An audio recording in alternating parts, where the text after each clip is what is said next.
On this Friday, the 29th of January, I'm TJ Marks, and you're watching This Week in TJ.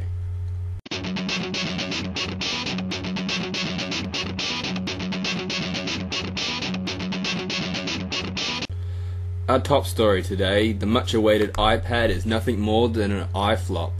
The 9.5 by 7-inch device looks cumbersome and somewhat dorky to use and travel with. There is no physical keyboard, with Apple instead opting to stick with their proprietary virtual keyboard instead. This means that the device has no real work possibilities.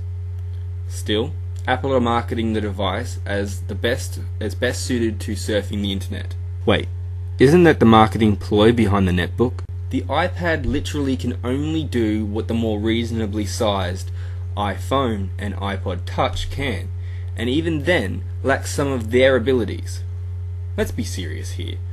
Who wants to carry around a device around the size of an A4 piece of paper in order to listen to music, watch movies, and look at photos?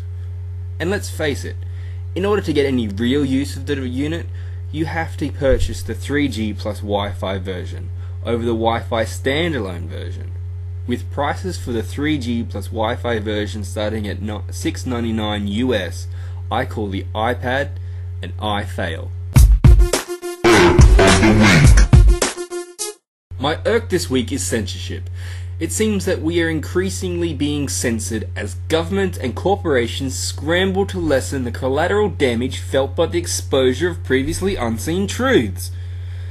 Now, while such websites as WikiLeaks attempt to expose their wrongdoings, governments are rushing through new laws to stop us seeing what they have to say. Now, this is best demonstrated by the suddenly growing trend of governments to force ISP-based censorship from government blacklists upon us. Fascism, my friends, is clearly alive and well, and it seems to live in almost every so-called free country on the planet. China is pissed off at the US after US Secretary of State Hillary Clinton and President Obama both called on China for answers over the recent major hacking event of Google and several other large-scale companies.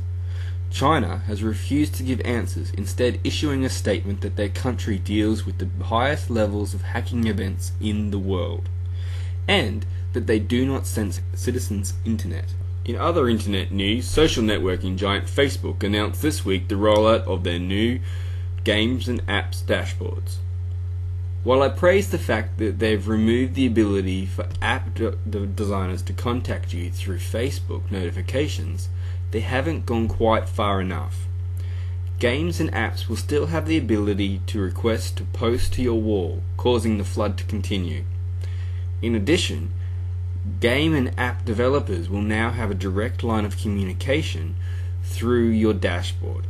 Far from having to ask for your permission, developers will be able to post direct messages to your respective dashboard, as well as flood you with all the actions, achievements, and events your friends take part in without asking your permission. That's all we have time for this week.